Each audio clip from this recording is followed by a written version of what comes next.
Bueno, las máquinas de vectores de soporte son pues particularmente poderosas y flexibles dentro de esa gama amplia de algoritmos de aprendizaje supervisado que existen tanto para clasificación y regresión, ¿sí? La idea de esta sección es que desarrollemos una idea intuitiva muy gráfica sobre lo que son las máquinas de vectores de soporte y cómo se utilizan en problemas de clasificación. Bien, vamos a cargar unas bibliotecas estándar para graficar, básicamente, para que podamos ver, podamos desarrollar esa intuición que quiero que queden ustedes para que sepan cómo operan las máquinas de vectores de soporte. Entonces, para eso vamos a hacer un ejercicio motivador, ¿sí?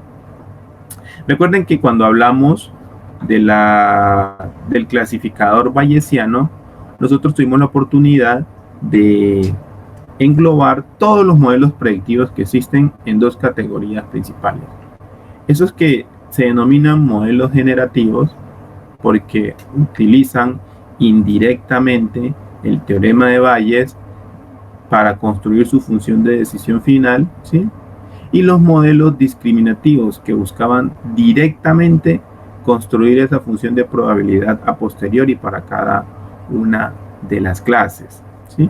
Entonces, ¿cuál de los dos caminos quieres elegir? ¿Te quieres ir por el camino indirecto a través del teorema de Bayes? Estás dentro de un modelo generativo. ¿Te quieres ir directamente a construir esa frontera de decisión, esa función de probabilidad solo a partir de los datos? ¿Sí?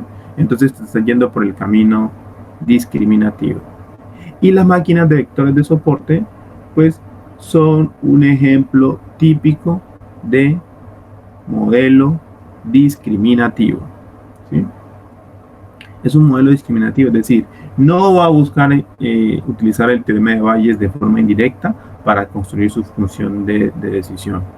La va a proponer directamente y nos va a mostrar cómo a partir de ciertos principios vamos a lograr construir los parámetros de esa función de decisión sin tener que modelar las probabilidades a priori de los datos para cada una de las clases.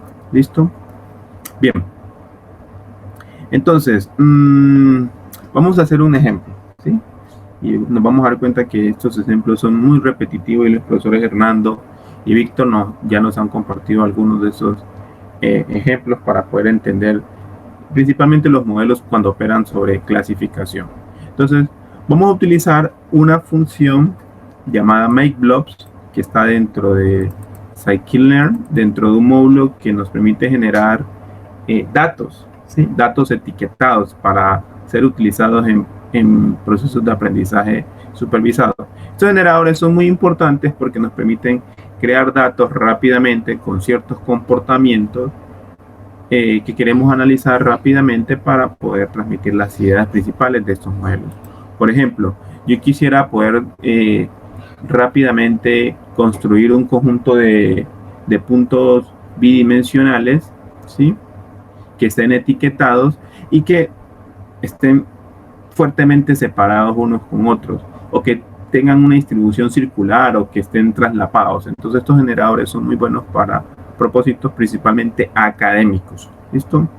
Entonces vamos a llamar la función MakeBlobs. Vamos a básicamente a generar dos grupos de datos, ¿sí? Con dimensiones estándar de 0.60 y un número de muestras de 50 por cada grupo, ¿sí? Y vamos a guardarlos directamente en nuestras matrices y vectores que necesitamos para aplicar los modelos predictivos utilizando Python.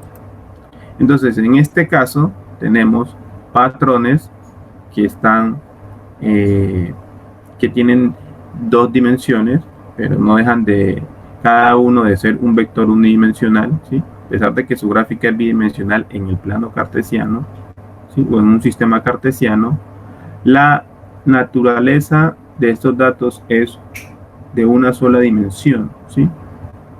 Cada uno de estos es un vectorcito. En este caso, esto es un vector 2D, un vector 2D, un vector 2D. ¿Sí?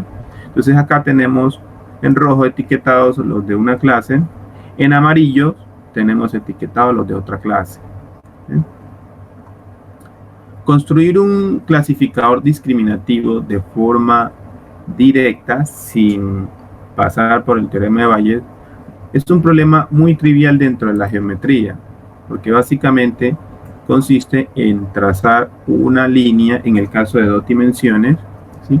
Una línea que nos separe estas 2 regiones. La región de arriba, que corresponde a todos los puntos de una clase, y los puntos de abajo que corresponden a los patrones de otra clase.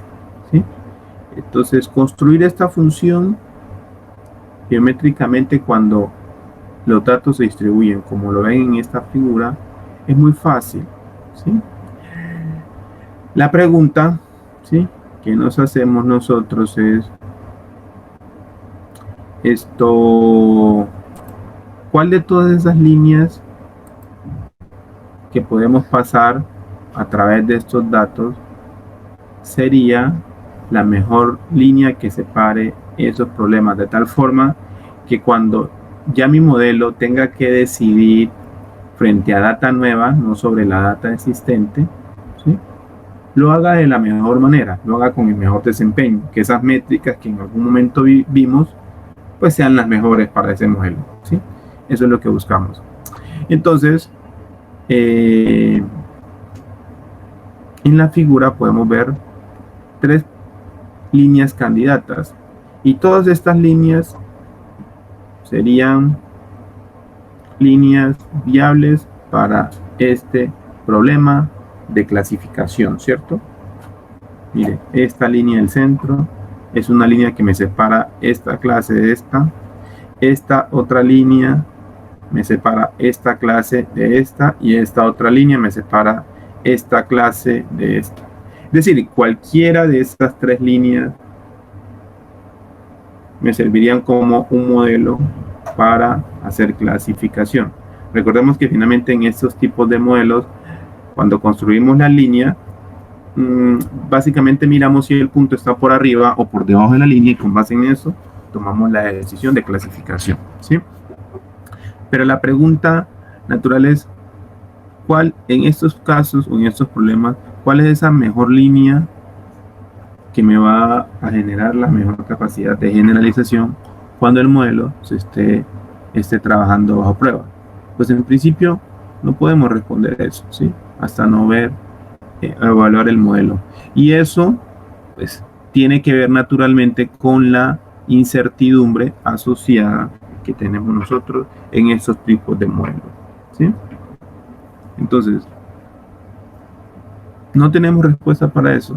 Ahí tenemos una incertidumbre, y esa incertidumbre pues se va a minimizar en la medida en que pues lleguen más datos al modelo, ¿sí? Pero entonces, a diferencia de otros modelos, ¿sí?, como por ejemplo RANSAC, los métodos de regresión lineal, de hecho una versión alterada de ICA, constituyen un grupo de modelos que son capaces de darme esa mejor línea que separa estas dos clases. Todos buscan, la mayoría de los modelos buscan construir esa línea, ¿sí?, pero de una manera diferente a como lo hacen esos otros modelos.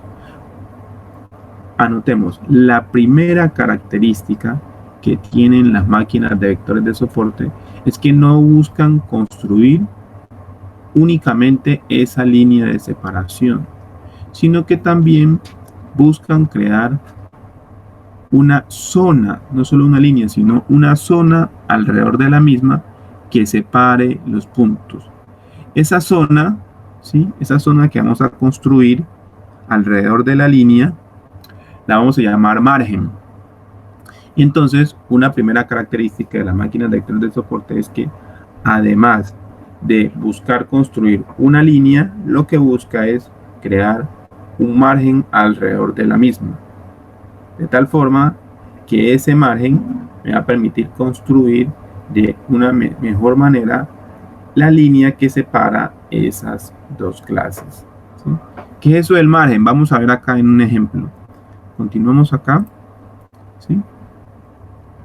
Y vamos a construir un margen que va a tocar al menos un punto de cada una de las clases. Por favor, grafiquemos aquí y miremos lo que les quiero decir. Miren la línea de arriba, pero ahora con un margen gris. Si no lo pueden ver a través de esa pantalla, lo pueden ver ustedes directamente en el notebook, ¿sí? Entonces tenemos la línea negra y tenemos ahora un margen en gris que toca al menos un punto de una clase y toca al menos también a un punto de la otra clase. Miren que aquí este margen, que vendría a ser como otra línea paralela a la línea de separación, ¿sí?, toca este punto de la data aquí. Y este margen inferior que está acá toca a la data en este punto de aquí. Entonces esa es la primera característica de las máquinas de vectores de soporte, que no solo buscan construir esa línea, sino determinar cuál es ese margen de separación asociada a esa línea para esta data. Y el margen toca al menos un punto de la data para ambas clases en los dos márgenes, al menos un punto. Si puede tocar dos, mejor. Si puede tocar tres, mucho mejor, pero pues la condición es que ese margen no lo podemos torcer, ¿sí? No puede ser curvo, debe ser rectilíneo, y por esa razón, pues si toca dos puntos, quiere decir que esos dos puntos son colineales, ¿sí? Si toca tres, también son colineales. Entonces la idea es que cuando toque, no se tenga un punto por dentro del margen ni superándolo, tiene que solamente tocarlo, ¿sí? Entonces aquí tenemos este margen que toca aquí y acá. La otra línea, esta línea acá, la del centro, miren que el margen de aquí viene por aquí, viene por aquí, viene por aquí y toca a un punto de la data aquí, ¿sí? Y por la parte de abajo ese margen viene por aquí y toca la data en este punto de aquí.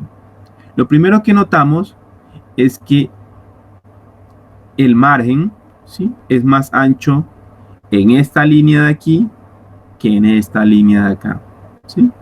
Miren que el margen es mayor. En ambos casos vemos que los márgenes tocan al menos un punto de la data en ambas clases, ¿sí? Y ahora miremos el siguiente margen, ¿sí?, de la tercera línea. Entonces viene esta línea por aquí y el margen viene por aquí, viene por aquí, viene por aquí y toca en este punto a la data de esta clase, ¿sí? Miren que tocó al mismo punto que tocó la línea del medio, ¿sí?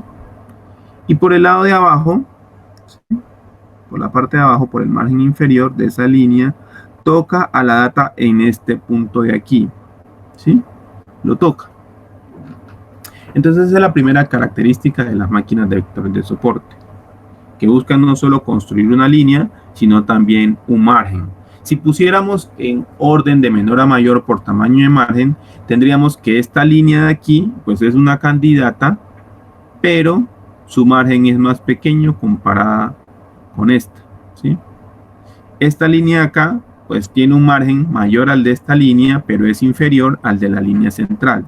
Es la de la línea central la que tiene mayor margen de separabilidad entre las clases, ¿sí?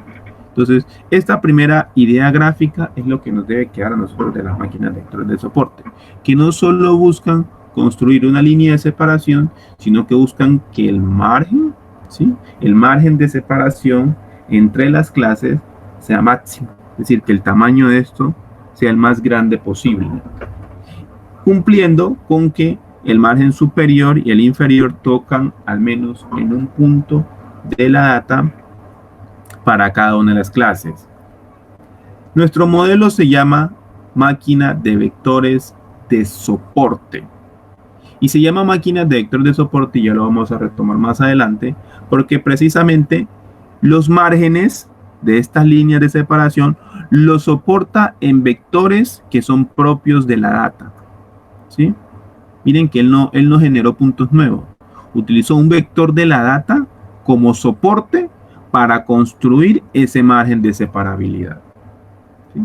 En todas las líneas que acabo de describir, se utilizó al menos un vector de soporte para cada una de las clases para poder construir ese margen de separabilidad.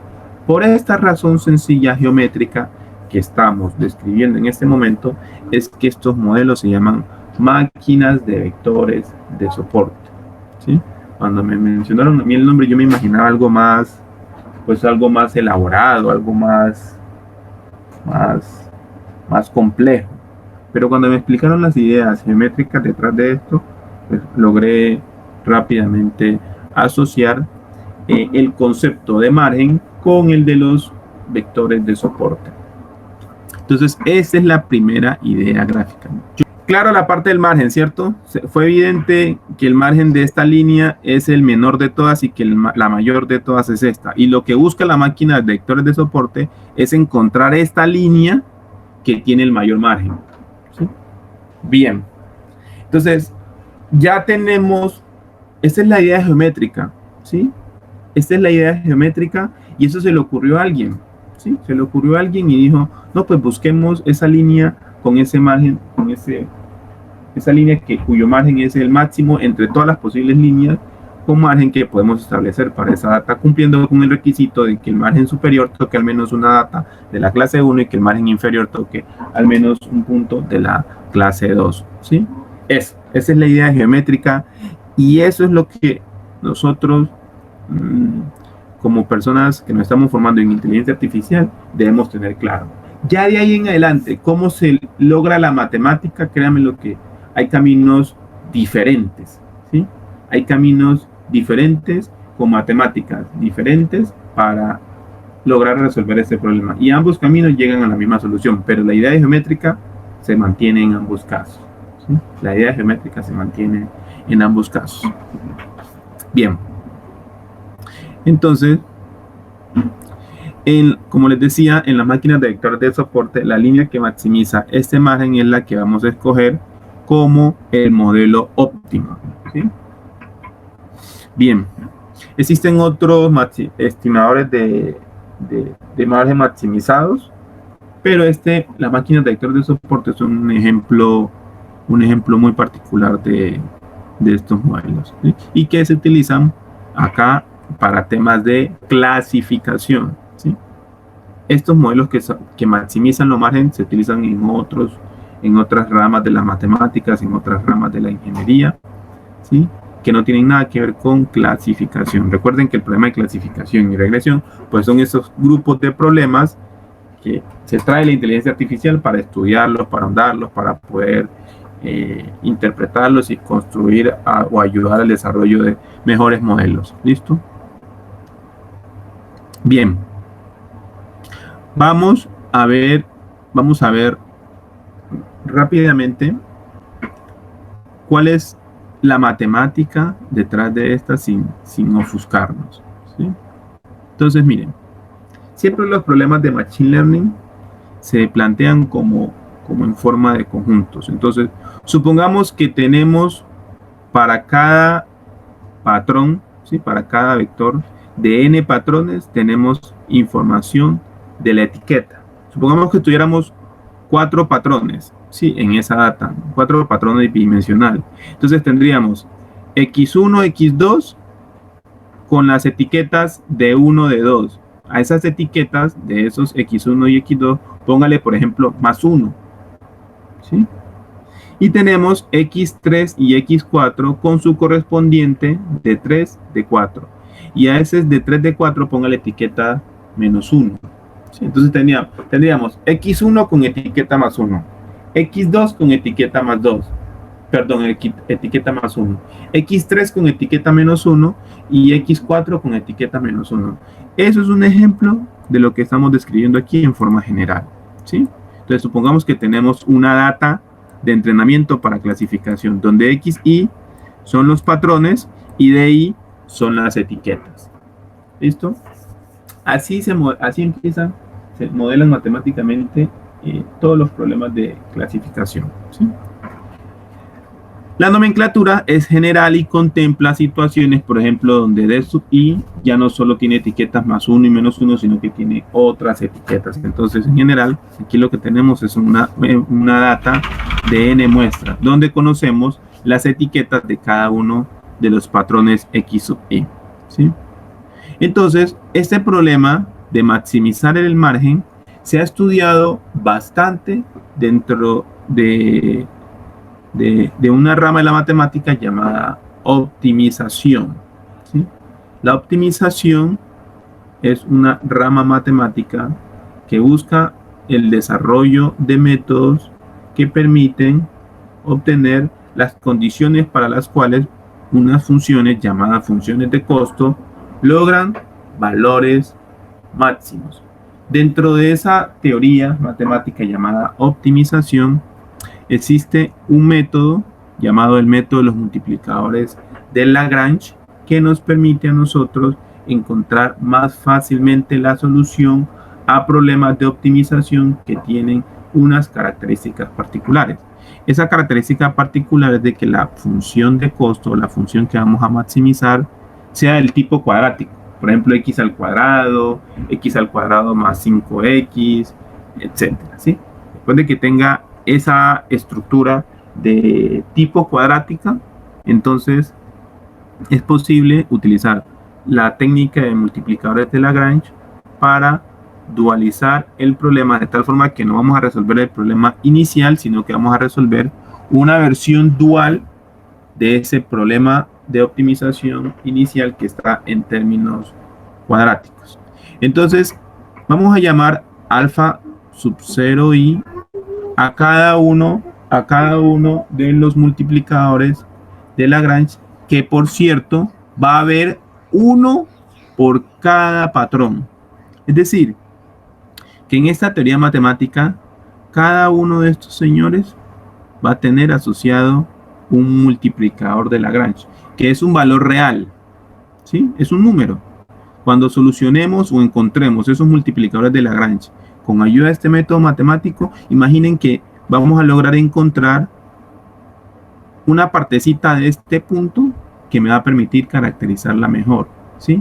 Y esa partecita la llamamos el multiplicador de Lagrange asociado a cada uno de estos puntos. Es un valor real, ¿sí? Por ejemplo, a este le tocó el 1.5, a este le tocó el 0,3, a este le tocó el menos 7, a este le tocó el 1.4, a este le tocó el 2.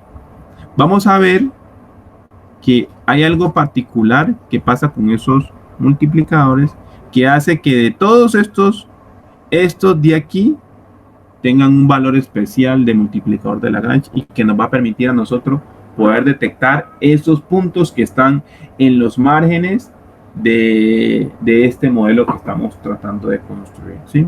Ese es como el truco detrás de esta teoría matemática para poder encontrar esos vectores de soporte que les mencioné en su momento. Recuerden, los vectores de soporte son esos vectores que tocan el margen superior y el margen inferior al menos una sola vez dentro de la data, ¿sí?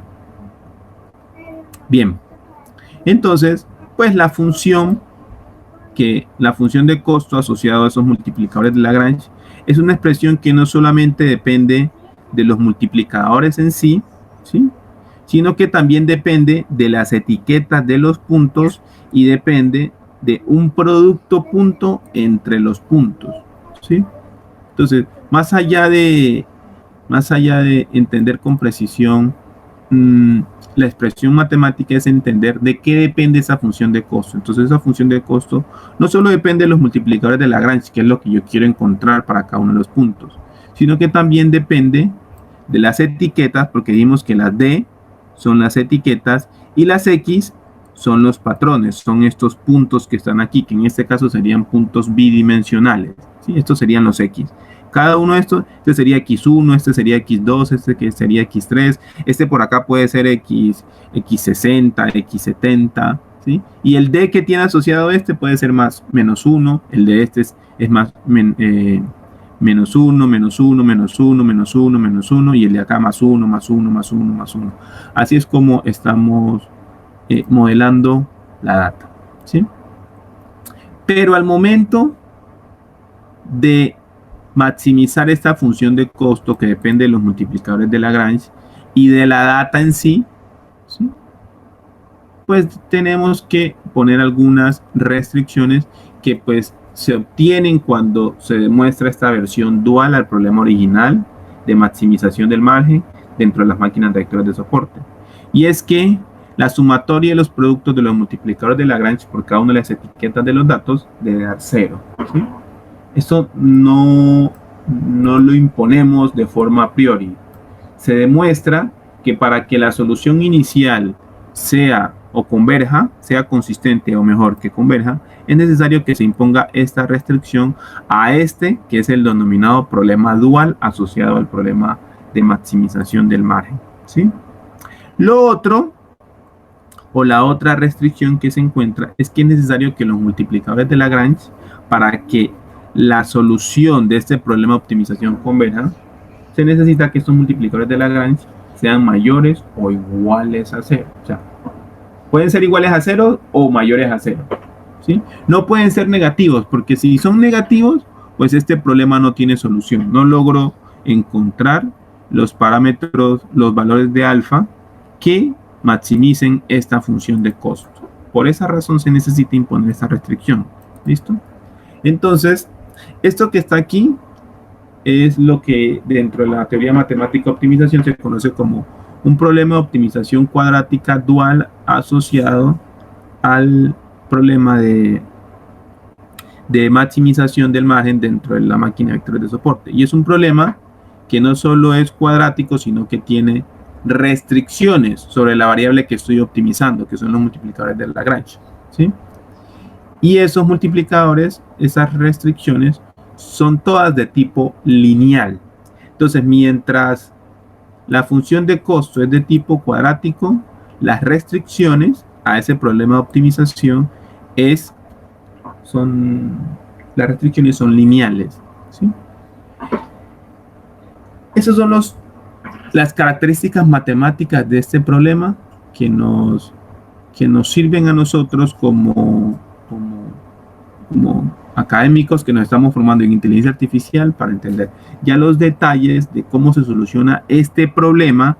Pues ya yo los invito a que lo vean en un libro, o que de hecho si tienen que llegar a hacer un curso full de optimización para poder entender a mayor profundidad estas cosas, pues créanme lo que va a ser muy enriquecedor para ustedes. De hecho, pues dentro de mi proceso de formación como experto en inteligencia, me tocó a mí meterme en estas cosas, pues por la motivación de querer comprender a mayor profundidad cómo era posible que estas matemáticas lograran resolver estos problemas geométricos para construir estos modelos de clasificación, ¿sí? Entonces, yo acá abajo les he dejado el link de este libro, ¿sí? Es el libro del profesor Simon Haykin, ¿sí? La tercera edición. Simon Haykin es un estadounidense, una persona muy experta en estos temas de los modelos predictivos, ¿sí? Y en la sección 6, en el capítulo 6, habla de manera muy detallada sobre las máquinas de vectores de soporte, ¿sí? Nos explica lo que es el margen de separación, y nos va llevando de una manera muy intuitiva a la formulación matemática del problema geométrico de obtención de ese margen de separación asociado a la línea que separa las dos clases, ¿sí? Y aquí nos muestra, miren, hablándonos de los multiplicadores de Lagrange, nos muestra cómo llega a esa versión dual del problema inicial de optimización. Miren, ese era el problema inicial de optimización que yo les mencionaba, ¿sí? Dado un conjunto de datos, dadas estas restricciones, optimiza esta función de costo. Pero, pues ahí Simon Haykin nos nos explica por qué razón no podríamos llegar a solucionar este problema de forma directa teniendo el problema representado así, sino que tenemos que llegar a una representación dual de este problema, y esa representación dual es la que yo les estoy mostrando a ustedes acá, que depende ya no de la variable inicial que quería optimizar, sino de los multiplicadores de Lagrange asociados a ese problema inicial. En conclusión,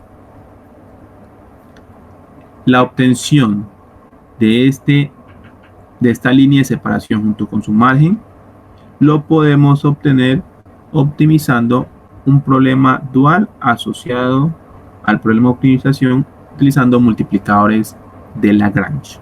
Y esos multiplicadores de Lagrange voy a tener uno por cada uno de estos puntos, ¿sí? Y los que estén o toquen a los márgenes van a tener unos valores particulares. Todos los otros vectores que no toquen el margen van a tener valores muy diferentes y ya se los voy a decir. ¿Listo? Bien. Este es el problema de optimización, ¿sí? Y entonces, una vez que metemos esto en un computador, si esto está en una biblioteca, esto, por ejemplo, solucionar esto, lo podemos hacer con una biblioteca de programación, por ejemplo, CBXPY.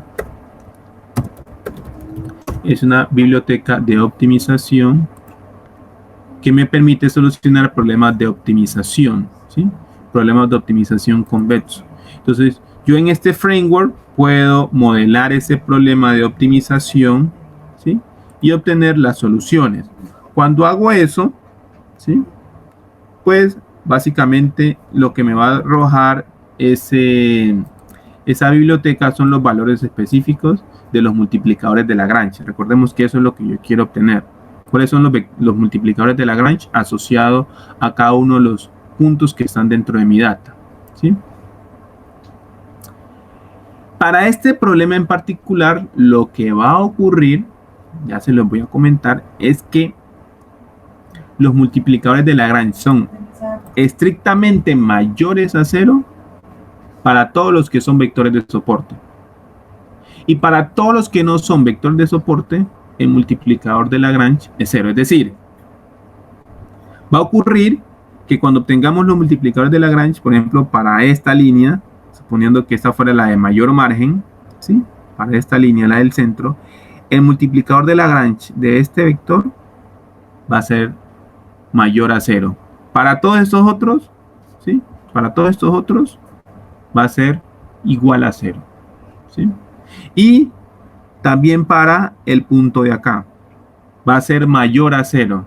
Para todos los otros va a ser igual a 0, ¿sí?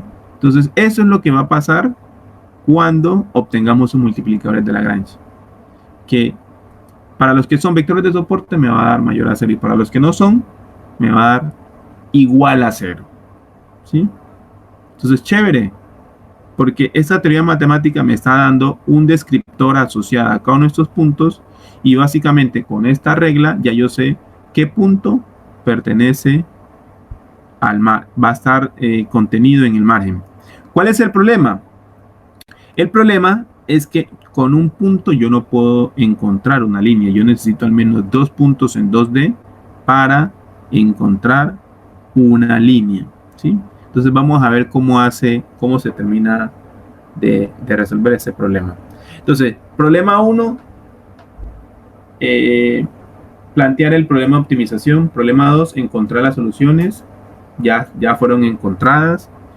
La teoría nos dice que los vectores de soporte tienen multiplicadores de Lagrange mayores a 0. Los que no son vectores de soporte son iguales a 0, ¿sí? Y ahora lo que necesitamos es poder encontrar los parámetros de esa línea, ¿sí? Esta línea tiene unos parámetros y los parámetros de esa línea siempre van a ser pendiente e intercepto, ¿sí? La pendiente y el intercepto. Entonces, la pendiente, que vayamos a llamar W sub 0, se calcula únicamente a partir de los vectores de soporte, es decir, a partir de los multiplicadores de Lagrange que fueron mayores a 0. ¿Cómo? Simplemente con una sumatoria. Miren, lo que hacemos es ir desde j igual a 1, perdón, aquí se me fue, corríjanlo por favor allá, ¿sí? Desde igual 1, todo esto sí, ¿sí? Todo eso sí, y acá también.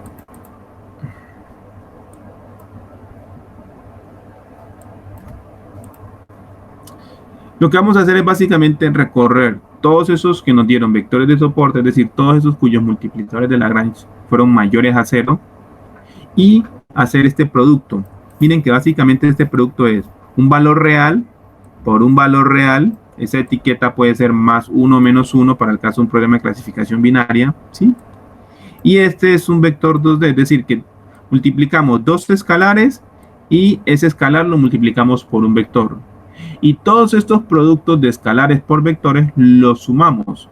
Y eso nos va a dar básicamente nuestro vector pendiente, ¿sí? La pendiente de esa línea recta. Y el intercepto lo calculamos con esta expresión, ¿sí?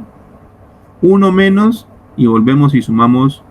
Miren, esto es un escalar, esto es un escalar, y esto que está aquí es un producto punto, ¿sí?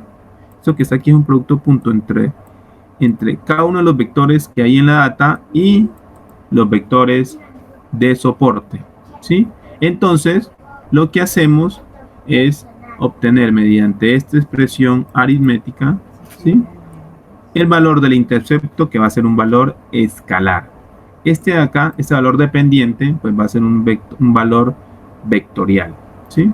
Y con eso construimos nuestra función de decisión directamente. Y esa función de decisión básicamente lo que me dice es, vea, ya usted encontró su pendiente, ya encontró su intercepto.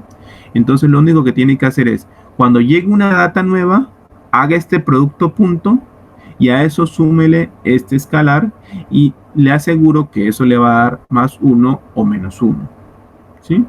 O un valor muy cercano a más 1 o un valor muy cercano a menos 1. Y cuando eso ocurra, usted puede decir con toda seguridad de que su patrón que está probando es de clase 1 o es de clase 2. ¿Ya? Entonces, miren, estos modelos en cuanto a funciones de decisión son muy simples, ¿sí?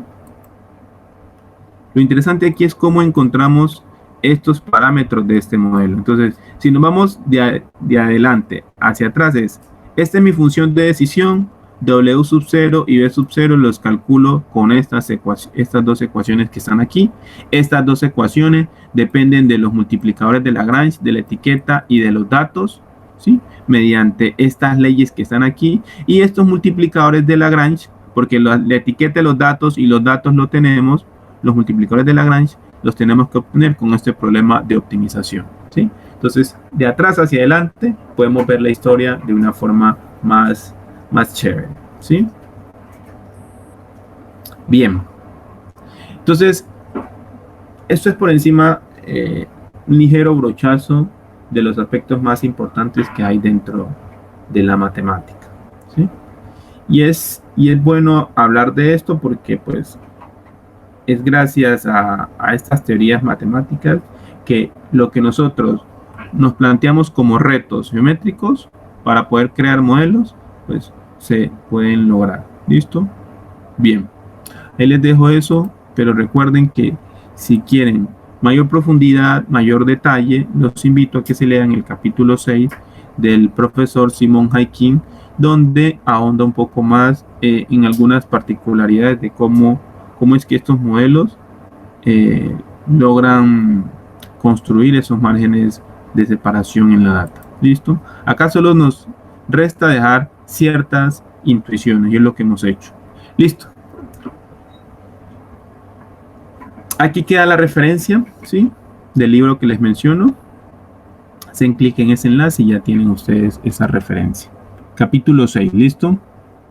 Ahora, después de esta matemática un poco, digamos, confusa en principio, vamos a ver que ya todo eso está embebido en una biblioteca software, ¿sí? Y pues la máquina de vector de soporte son uno de esos modelos a los cuales yo tengo acceso dentro de la biblioteca scikit-learn, así como a los perceptrones multicapa, así como los K-vecinos, así como los clasificadores ingenuos bayesianos, los árboles de decisión, etcétera. Las máquinas de vector de soporte también están dentro de esta biblioteca scikit-learn. Construir un modelo es muy sencillo, miren. Yo le digo, importo la máquina vector de soporte con SVC, ¿sí? Y lo único que hago es iniciarle estos dos parámetros. Ya vamos a hablar más a fondo de estos dos parámetros. Este primero es uno denominado kernel, ¿sí? Que va a actuar sobre el producto punto, es decir, acá, recuerden que aquí en la función de costo tenemos un producto punto, ¿sí? Entonces vamos a ver cómo el kernel actúa aquí. Y vamos a ver cómo otro parámetro llamado parámetro de regularización, que es un parámetro definido por el usuario, ¿sí? Afecta los valores que puede obtener el multiplicador de Lagrange, ¿sí?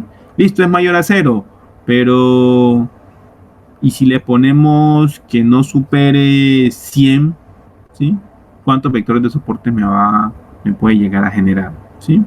Ese margen, ese parámetro de regularización va a ser muy útil, sobre todo cuando tengamos situaciones en que los patrones se traslapan. Porque hace un momento construimos muy fácilmente el modelo, porque el problema obviamente era linealmente separable, pero en esos casos donde los problemas no son linealmente separables, pues tenemos que regularizar un poco el modelo, porque si no, no vamos a converger a una solución. ¿Listo? Porque sencillamente ese margen no va a existir con las condiciones que establecimos geométricamente hace un momento, ¿sí? Bien, entonces miren, la data es la misma data de arriba, y ya con esto, ustedes por dentro, lo que están haciendo es, esta es mi función de costo, ya tengo W sub 0, ya tengo B sub 0, entonces los obtengo con estas ecuaciones, pero para poder obtener estos parámetros necesito antes obtener estos multiplicadores de Lagrange, y esos multiplicadores de Lagrange se obtienen resolviendo este problema de optimización cuadrática, ¿sí? Entonces por dentro de la biblioteca está corriendo un algoritmo de optimización cuadrática para encontrar los alfas que maximizan esta función de costo con estas restricciones, ¿sí? Eso es toda la magia que está ocurriendo cuando hacemos fit en este tipo de modelo, ¿sí? Bien, entonces corremos aquí y ya, miren, no alcanza a pasar ni un segundo y ya, él ya hizo toda esa magia que les describí matemáticamente arriba, ¿sí? Ahora miremos, construyamos una función que nos va a permitir a nosotros poder, para este modelo, pintar, ¿sí? Cómo queda la línea de separación y los márgenes, tanto el superior como el inferior, ¿sí? Entonces aquí, aprovechando que el modelo, ¿sí?, como tal trae ya una función de decisión internamente, pues lo que vamos a hacer es construir eso. Entonces vamos a ejecutar esta función y vamos a pintar no solo los puntos, ¿sí?, sino que vamos a pintar los márgenes. Entonces miren que en este caso, cuando construir el modelo con scikit-learn, me dice que la línea de separación entre esas dos clases es esta línea. Y es esta línea porque esta línea junto con sus márgenes son los de mayor entre todos los posibles líneas que puedes tener para esa data. Miren que justo sobre el margen superior se ubica este punto que, por lo que acabamos de ver, ya sabemos que se va a denominar vector de soporte, y este otro. Entonces en este margen superior tenemos dos vectores de soporte, ¿sí? Y acá abajo pareciera que esta de aquí estuviera dentro del margen, pero no. Acá abajo solo tenemos un vector de soporte, ¿sí?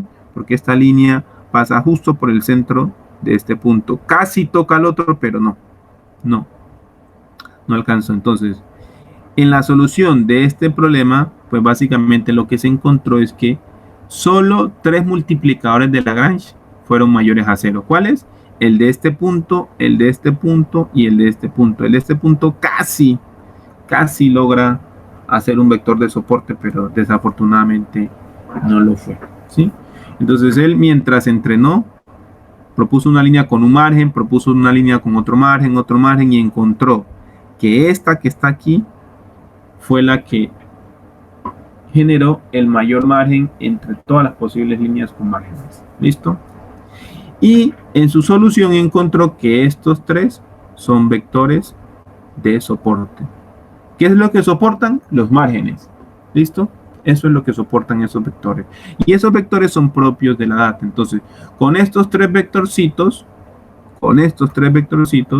vinimos acá a esta ecuación y obtuvimos la pendiente. Y con esos mismos 3 vectorcitos vinimos, hicimos esta operación de acá e encontramos el intercepto. Y una vez encontrado la pendiente y el intercepto, construimos esta función de decisión. ¿Listo? Esa es toda la magia que hizo por debajo scikit-learn con este modelo de máquina de vector de soporte. ¿Listo? Bien. Si quisiéramos ver cuál de todos estos puntos de la data son vectores de soporte, entonces el modelo, a través de la propiedad support vectors, nos da la información de las coordenadas de esos puntos que son vectores de soporte. Recuerden que estos son datos de entrenamiento, datos de la data, es decir, los vectores de soporte hacen parte de los datos de entrenamiento, ¿sí? Y miren que aquí me está arrojando los 3 vectores que identificamos acá gráficamente, ¿sí? Este y este. Aquí nos está dando esos 3 vectores de soporte. Bien.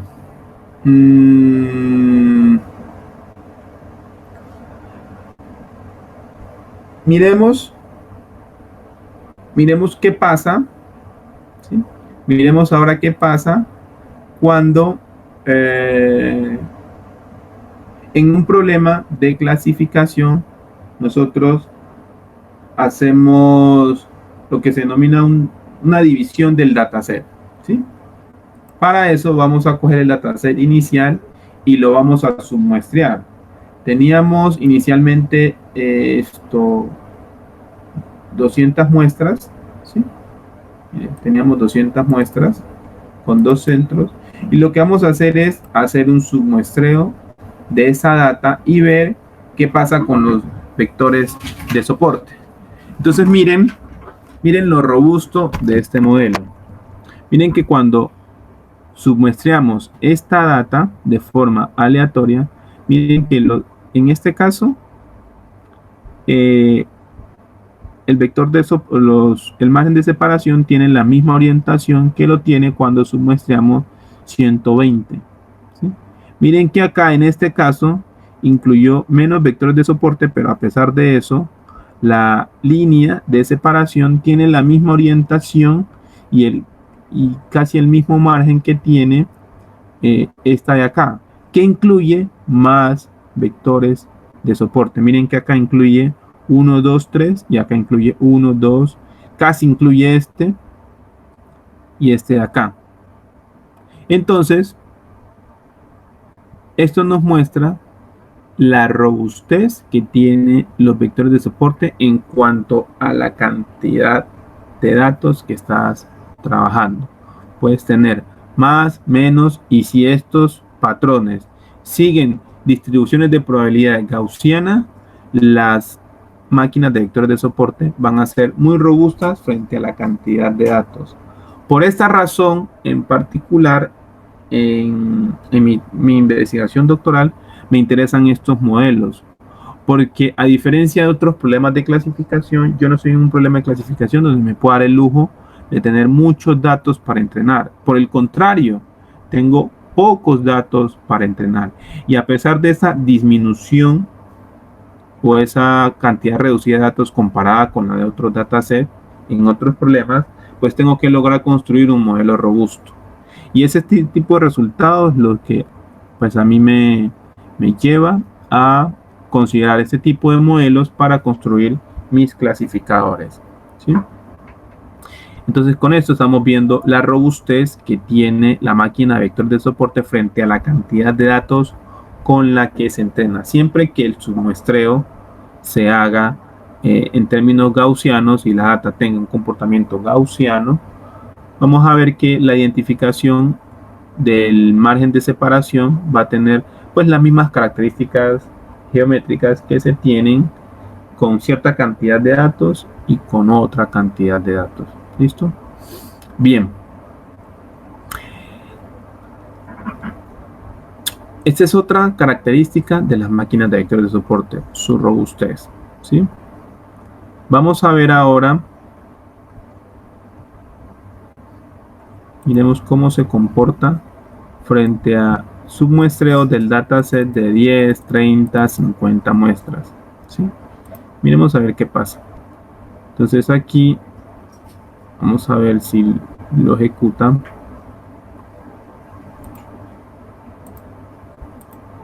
Ya me salió. Sí, entonces miren.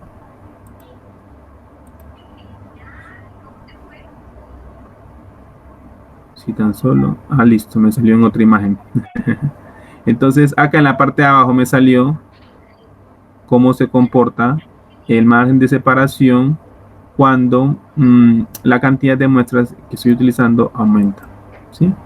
Entonces miren que ahí vuelve, me sale esta otra imagen con 200 y así sucesivamente, ¿sí?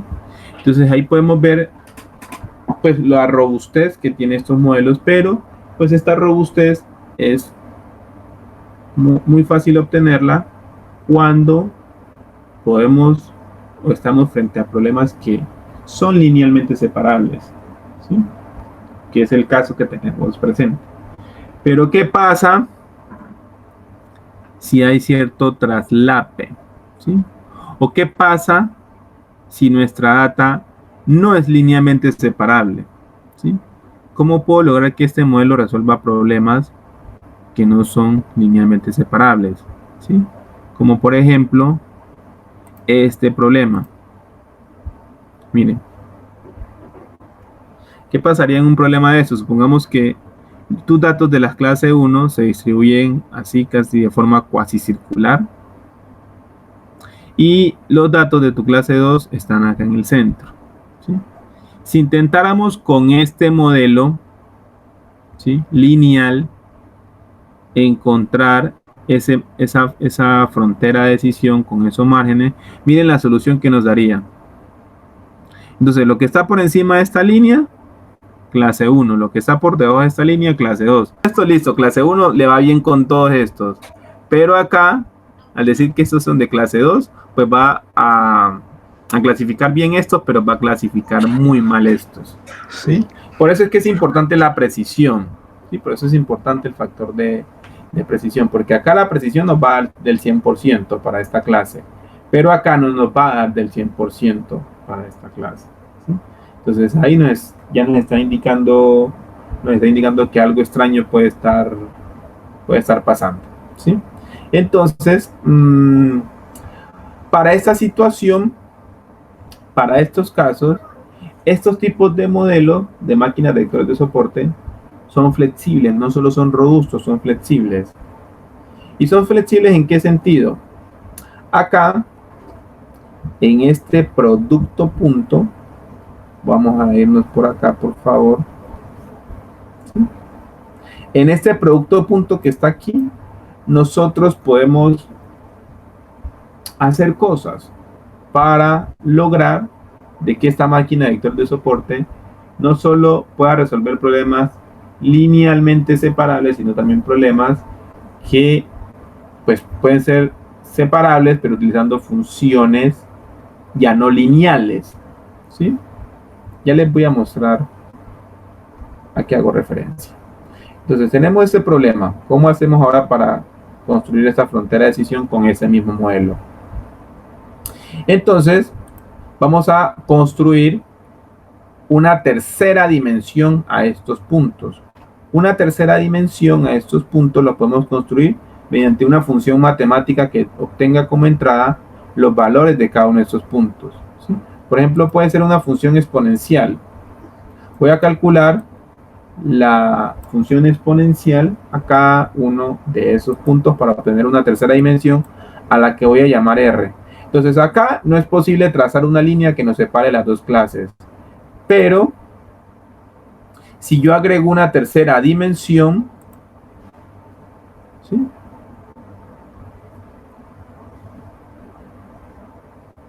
Miren, si yo agrego una tercera dimensión, si lo veo en el plano, ¿sí?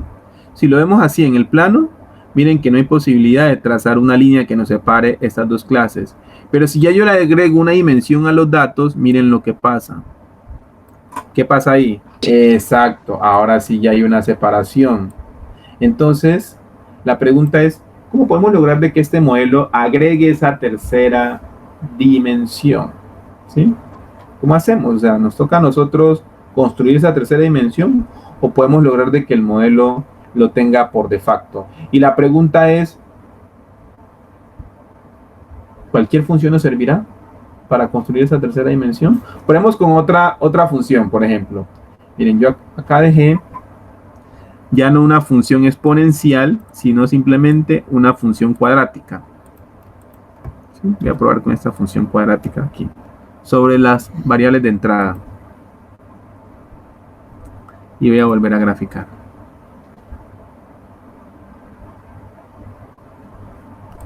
Miren que así, si lo vemos en el plano, así, si lo vemos en el plano, no es linealmente separable. Pero la tercera dimensión, miren lo que hizo la tercera dimensión. La tercera dimensión sí me logró separar los patrones. ¿Sí? Me logró separar los patrones.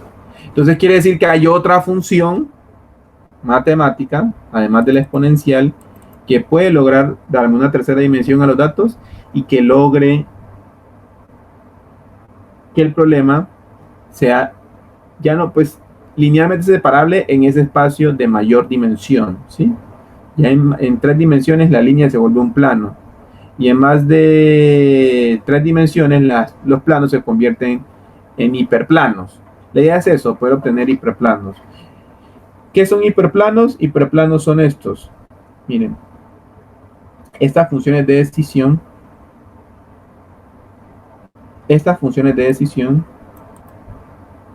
son ecuaciones de hiperplanos, ¿sí? Esto es un hiperplano. Porque en una dimensión W sub 0 será un real. Pero ya en 2 dimensiones, este W sub 0 es un vector de 2 dimensiones. En 3 dimensiones es un vector de 3 dimensiones. En 4 dimensiones es un vector de 4 dimensiones, ¿sí? Entonces, por esa razón, esta función es una expresión general para la ecuación de un hiperplano. Bien. Ahora bien, ya logramos meter una dimensión y podríamos incluir ese nuevo patrón dentro de la data, ¿sí?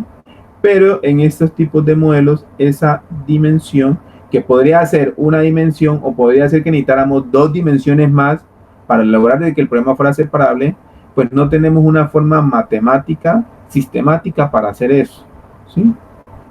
La magia o el poder que tienen las máquinas de vectores de soporte es que a través de este producto punto, ¿sí? A través de este producto punto, logra incluir esa tercera dimensión, esa cuarta dimensión, esa quinta dimensión, ¿sí? Entonces, ese producto punto que antes estaba solito entre los patrones, ahora lo vamos a pasar por una función a la que vamos a denominar kernel, ¿sí? Y por esa razón, las máquinas de vectores de soporte tienen un parámetro que nosotros debemos definir como kernel. Esas funciones kernel deben cumplir unas condiciones matemáticas muy especiales. No cualquier función puede ser función kernel. Deben ser unas condiciones muy especiales para que puedan colocarse dentro de esta función de costo y seguir manteniendo que las soluciones converjan en este problema de optimización. ¿Sí? Entonces, ese modelo inicial que planteamos anteriormente, para resolver problemas no linealmente separables, tenemos que colocar función kernels para esos casos. ¿Sí? Pero no cualquier función puede ser función kernel. Miremos qué funciones trae scikit-learn para el módulo SVC. ¿Sí?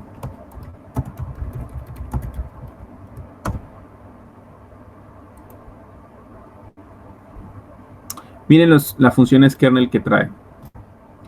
Trae la lineal, ¿sí? O sea, yo puedo colocar una función lineal como kernel, puedo colocar una función polinómica, puedo colocar algo que se llaman funciones de base radial, que básicamente son funciones gaussianas, ¿sí? Funciones gaussianas. Puedo colocar funciones sigmoidales o yo puedo pasarle un precómputo de esos productos puntos afectados por una función que yo haya definido. ¿Sí? Es decir, yo puedo pasar mis propias funciones kernel a las máquinas de vectores de soporte. Entonces es una flexibilidad impresionante la que tienen este modelo con esta función kernel. ¿Sí? Entonces la pregunta es, ¿cómo hicieron para descubrir esto? Pues ahí es donde tenemos que hacerle la venia a los matemáticos. ¿Sí? Porque son ellos los que se ponen a estudiar estas cosas y se dieron cuenta que al colocar esto, ¿sí? Esta función en este producto punto, miren que inicialmente no estaba el K, ¿sí? Miren que en nuestra descripción matemática inicial no estaba ese K, ¿sí? Miren, solo estaba el producto punto entre XY y XJ, ¿sí? Acá a los matemáticos se les ocurrió colocar esa función kernel en el producto punto y descubrieron dos cosas. Uno, que gracias a esa función kernel los datos adquieren uno o más dimensiones adicionales a las que tienen. La cantidad de dimensiones que van a tener van a depender de la función kernel, ¿sí? Y al momento de solucionarse, el problema se va a tratar de ir hasta la máxima dimensión donde logra encontrar un plano o un hiperplano de separación, ¿sí? Eso es lo que mágicamente ellos hacen por debajo al colocar esas funciones kernel, ¿sí? Y dos, lograr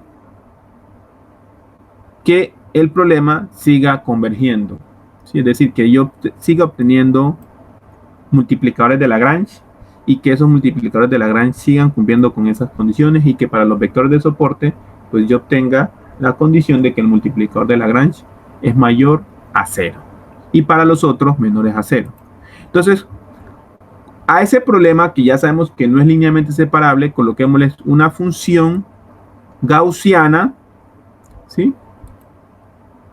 Que logre que el problema sea linealmente separable en una dimensión 3, 4, 5.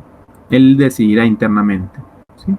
Entonces miren que cuando hacemos eso, ya no tenemos una línea de separación, tenemos un círculo de separación, ¿sí? Y miren todos los vectores de soporte que están ahora dentro de ese margen, ¿sí? Tanto del margen externo como dentro del margen interno, ¿sí? Entonces, a mí esto me parece genial, ¿sí? Me parece genial que con solo una modificación en la función de costo ya tengamos un modelo que no solo trabaja con problemas linealmente separables, sino también con problemas no linealmente separables, como es el caso de una función circular para lograr separar esto, ¿sí? Entonces, ya yo voy a tener que para los puntos que están dentro de este círculo, clase 1, y para los que están por fuera del círculo, clase 2. Ahora vamos a ver qué pasa en esos casos. Ya vimos linealmente separable, no linealmente separable, y ahora vamos a ver en el caso en que tenemos traslape entre los patrones, porque esas son las situaciones que tenemos. Miren que aquí estamos mencionando las tres situaciones que tenemos en Machine Learning. Que el problema sea linealmente separable, que sea no linealmente separable, es decir, que utilicemos funciones no lineales y que nos logren esa separación del 100%, y la situación que no queremos, que es la de traslape entre los datos. Entonces vamos a ver qué hace este modelo para esas situaciones. Entonces miren que aquí tenemos una situación en la que los puntos se están traslapando. Ya no tenemos una función que nos resuelva este problema al 100%, ¿cierto? Pero nosotros podríamos decir, ay hombre, pues listo, no son perfectamente linealmente separables, pero más o menos por aquí, ¿sí? Por donde estoy pasando el cursor, tenemos una línea. ¿Cómo hacemos que ese problema de optimización converja, ¿sí? Y que pues nos permita modificar el concepto de margen ahora para tener una holgura al momento de proponer la línea de separación, ¿sí? Entonces, para estos casos donde no tenemos separabilidad entre los patrones ni lineal ni no linealmente, entonces lo que nosotros podemos hacer es controlar ahora los valores del multiplicador de Lagrange, ¿sí? Miren que nosotros habíamos puesto que los multiplicadores de Lagrange fueran mayores a 0 para ser considerado un multiplicador de Lagrange. Pero sucede que hay unos valores que están muy cercanos a esa frontera de decisión que nosotros podríamos regularizar, es decir, podríamos tener una holgura sobre ellos para poderlos incluir dentro del margen de separación. Entonces, este mismo modelo, incluyéndole este parámetro C, que no se puede obtener de forma automática, sino que es el usuario quien debe definirlo, es el que nos va a permitir a nosotros hacer con estos problemas que no son separables, ¿sí? Es decir, tenemos frente a nosotros un hiperparámetro. ¿Recuerdan cuando les hablé sobre los modelos predictivos que con la data de entrenamiento obteníamos los parámetros? En este caso los alfa. Pero hay unos parámetros que no los podemos obtener con la data de entrenamiento y que le toca al usuario fijarlo. A estos se los conocen como hiperparámetros, ¿sí? Entonces, vamos a ver qué pasa con ese hiperparámetro y cómo se incluye dentro de scikit-learn. Miren, aquí he hecho una situación o he generado unos datos a los cuales los voy a clasificar con un modelo que tiene un valor de C del 10.0 y con 0.1 para ver qué tan grande o pequeño nos queda el margen de separación, ¿sí? Y miren que la función, las máquinas de vectores de soporte que están en scikit-learn no solo soportan el poder cambiar la función kernel, sino también modificar el parámetro de regularización, ¿sí? C. Entonces, miren gráficamente qué es lo que se obtiene. Miren que cuando C es muy grande, ¿sí? O es grande, mejor. Miren que el margen de separación se hace pequeño. A comparación cuando C es muy pequeño. Miren que el margen de separación ya no quedó sobre los vectores de soporte, sino que se fue más allá, ¿sí? Entonces, con ese parámetro C, yo estoy controlando qué tanta holgura quiero o qué tan estricto quiero ser en la obtención de mi margen de separación. ¿Quiero ser muy estricto? Coloque un parámetro de C grande. ¿Quiere ser muy flexible? Coloque un parámetro de C pequeño, ¿sí? Es al contrario, ¿listo? Entonces, de esa forma logramos nosotros correr este margen de separación, controlar qué tanto queremos incluir o qué tanto nos queremos ir hacia los centros de las datas por cada una de las clases, ¿sí? Bien, para terminar, compañeros, por favor, con base en este código que está aquí, en 5 minutos tratemos de modificarlo para poder determinar cuántos vectores de soporte tenemos a medida que variamos el parámetro C de 1 a 100 en incrementos de A1, ¿sí? Es decir, aquí donde vamos a controlar los posibles valores que tiene C, ¿sí? Vamos a cambiarle, vamos a hacer algo que ya sé que ustedes saben hacer con base en la formación que tienen en Python. Para variar este parámetro C de 0 a 1, no hay necesidad de graficar, es decir, pueden eliminar todo lo que tiene que ver con graficar. Solo quiero que entrenen el modelo y me impriman por cada modelo entrenado para cada parámetro C cuántos vectores de soporte tiene cada modelo, ¿sí? Recuerden que los vectores de soporte se obtienen así. Vamos a ver, por acá arriba estaban.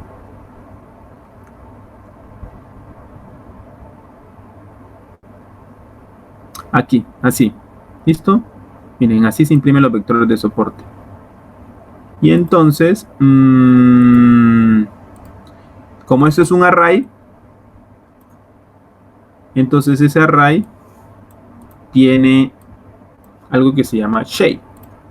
Vamos a ver, aquí esto porque fue el del que corría arriba. Vamos a ver desde acá, a ver desde la data. Ups, ¿dónde está la data? Listo, desde aquí. Genero data. Gráfico.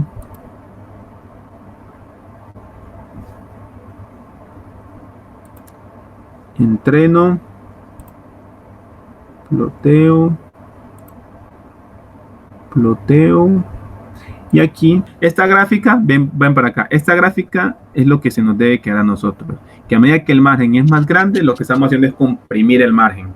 Y él va a llegar hasta un límite, que son la mínima cantidad de vectores de soporte que te soportan ese margen, ¿sí? Y ya a medida que el parámetro de regularización es más pequeño, pues el margen tiende a ser más grande. Y me puede incluir más o menos vectores de soporte, porque todo va a depender de qué tantos vectores caigan en la data, ¿sí? Esos son comportamientos que ya nosotros no podemos predecir, porque eso depende mucho de cómo estén distribuidos los datos, ¿sí? Aquí los podemos ver fácilmente porque sabemos cómo están, pero podríamos tener situaciones en que los datos tengan un comportamiento en una sola dirección, ¿sí? Y que no siempre nos esté incluyendo de a dos. ¿Sí me hago entender? Entonces, eso es variable. No podemos decir una ley que a medida que el parámetro de regularización aumenta o disminuye, vamos a tener menos o más vectores. No, eso no lo podemos decir. Lo que podemos decir es que el margen de separación va a ser más grande o más pequeño, ¿sí? Eso sí lo podemos decir con toda seguridad, ¿vale? ¿Qué hicimos el día de hoy? Miren, no vimos a detalle la matemática y tratamos nosotros de resolver matemáticamente el problema, así como lo hicimos con el clasificador bayesiano ingenuo, porque era muy fácil. El clasificador bayesiano ingenuo solo necesitaba promedios y desviación estándar, y eso, créanme, lo que pues, es muy sencillo comparado con esto obtenerlo, ¿sí? Acá no podemos hacer eso porque nos implicaba conocer una matemática adicional que se aleja del core de la asignatura, pero al menos podemos ver de que allá existe esa isla donde nos explican bien cómo se logra resolver ese problema de optimización para entender cómo es que este modelo logra acá.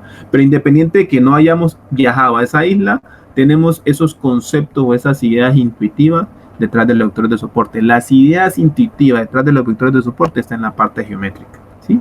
En la línea y en el margen. Y en qué son los vectores de soporte y cuál es su relación con los márgenes. ¿Listo? Pues básicamente lo que podemos ver es que hay una dependencia relativamente pequeña de los vectores de soporte con los márgenes, lo que implica que el modelo es muy compacto y que requiere pocos recursos de memoria. Una vez el modelo entrenado, podemos ver de que el proceso de predicción es muy rápido, porque solo hay que aplicar la función de decisión, que es una ecuación de línea, ¿sí? Dado que este modelo solo se ve afectado por los puntos que están cerca del margen, ¿sí? Es fácil que estos modelos puedan trabajar rápidamente con datos de muchas dimensiones, ¿sí? La posibilidad de poder integrar funciones kernel en estos modelos hacen del mismo que sean unos modelos muy versátiles, ¿sí? Capaces de adaptarse a cualquier condición de los datos, y eso lo vimos. Podemos ver los casos de separabilidad lineal y de separabilidad no lineal. ¿A través de qué? De la función kernel que se puede introducir, ¿sí? Esas son las ventajas. Algunas desventajas que tienen estos modelos es que pues rato puede ser muy costosa computacionalmente hablando. Otra desventaja es que pues dependiendo de la forma como seleccionemos C, podemos obtener soluciones menos o más robustas. Entonces Pues por esa razón, generalmente este parámetro de regularización debe obtenerse a partir de otros métodos, como por ejemplo un esquema de validación cruzada o una búsqueda exhaustiva para obtener ese parámetro que mejor desempeño te da. Entonces es ahí cuando necesitamos ver frente a la data de prueba cómo está ese desempeño para poder sintonizar mejor ese parámetro de regularización. Una desventaja que tiene esta máquina de lectores de soporte es que no se apoyan, como nos pudimos dar cuenta, para nada en conceptos probabilísticos. Y cuando necesitamos a estas máquinas de vectores de soporte asociarle funciones de probabilidad, pues nos toca hacer algunas maromas matemáticas para lograr de que la salida de la máquina de vector de soporte nos dé en forma de probabilidad, ¿sí? Pero bueno, eso no se aleja de este curso. Lo que les puedo decir es que la función scikit-learn, si ustedes quisieran la respuesta en forma de probabilidad, solo tienen que sintonizar un parámetro que se llama probability, ¿sí? Y ya la salida no se la va a dar como más 1, menos 1, sino que se la va a dar en términos de probabilidad para la clase 1 y en términos de probabilidad para la clase 2, este modelo. En general, lo que yo recomiendo es que en esos problemas donde tenemos pocos datos y queramos robustez para el entrenamiento de un modelo de clasificación, pues que pensemos en estos modelos y no en otros que requieren para ser robustos muchos datos, ¿sí? Y que pues aprovechemos los esquemas de validación cruzada para sintonizar esos hiperparámetros como el parámetro C, que controla la suavidad del margen, para poder lograr construir un modelo predictivo basado en máquinas de vectores de soporte robusto y de buen desempeño, ¿sí? Créanme lo que teniendo esas consideraciones en mente, ustedes van a obtener muy buenos resultados. Pero si antes de ir a este modelo pueden iniciar con los más, digamos, los más sencillos, sobre todo los más sencillos y los más fundamentados están del lado generativo, háganlo, ¿sí? No se vayan a redes neuronales, no se vayan a máquinas de soporte sin antes haber gastado esos modelos que están dentro del lado probabilístico, ¿sí? Como los bayesianos ingenuos, las redes bayesianas, análisis discriminante lineal, etcétera. ¿Sí? Es muchos modelos generativos que ustedes deben agotar antes de pasar a los modelos discriminativos. A nivel operativo, a nivel de programación, trabajan igual, ¿sí? Trabajan igual.